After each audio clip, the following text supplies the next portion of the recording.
माई माई ए माई का रिश्ता अरुण का मामा ठाकुर से माई? ऐसा का बैल कि अरुणवा पागल खाना पहुंच गई और तोरी मोच दाढ़ी कैसी जाम गई माई?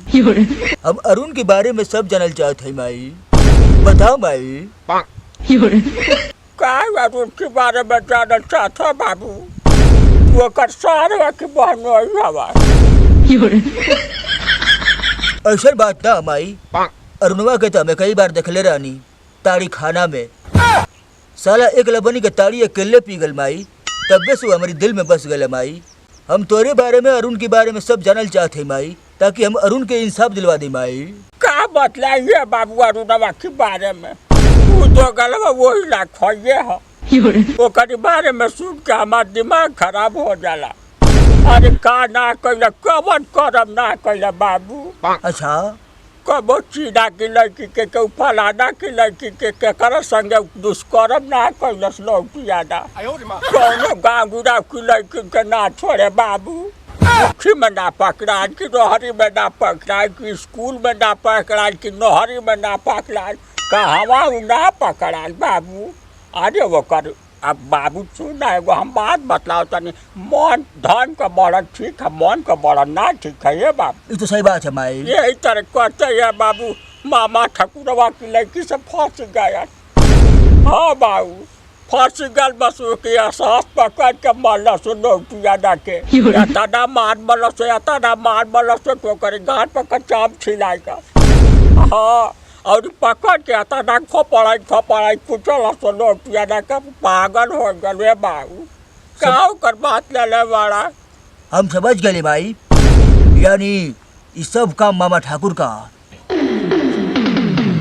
वे तो लौटियाना ऐसा करम कैलन ना कर के चाहत रहे, का जरूरत रहे इनकी बेटी के उनकी बेटी के देखभाल। एक मिनट भाई, बहुत देर हो गई लेकिन बैकग्राउंड म्यूजिक ना बजल भाई। एक मिनट। आ, आ,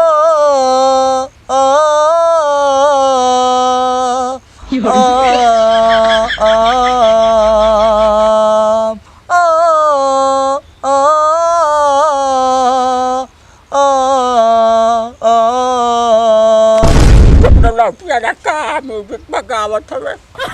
भाई तू चिंता मत कर, बाबा ठाकुरा के तब छोड़ब ना भाई। अरुण के संगे जो काम कैले बा हम तो सवादा करते भाई। अरुणवा के हम इंसाफ दिलाए भाई, अब बाबा ठाकुर के तो गाड़ी पे काम चाम छले भाई। भाई रे ए भाई।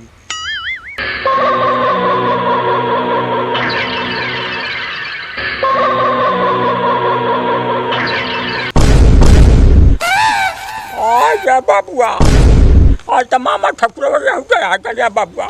तो चिंता मत कर भाई, अब साला क्या बताओ थे बाबा ठाकुर तो के तब छोड़ा ना साला नहीं तोरे हमें इंतजार करते रही है। रुक साला रुक।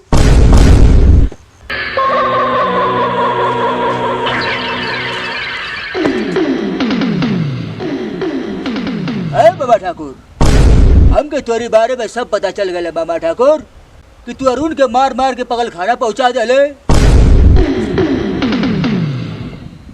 हम तो के जिंदा ना छोड़ा बाबा ठाकुर, तू के कुत्ता नियर मारत मारत थाना में लाके बंद कर दे। ए सुन सठिया साला, तू हमरा से पंगा लेबे? जिस प्रकार अरुणवा के पागल बनल मार मार के ना, वही तरह तू के पागल बना दे।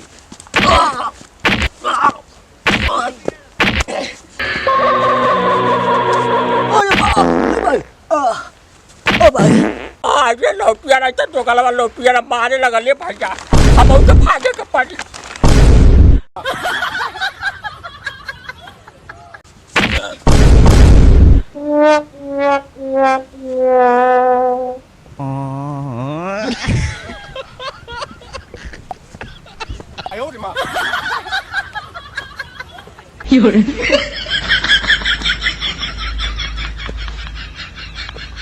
दिलवाले तो हमने बहुत बार देखा है, लेकिन जिस दिलवाले में मामा ठाकुर सुनसट्टी को कुत्ते की तरह पीट दे, ऐसे दिलवाले को आज पहली बार देखा है।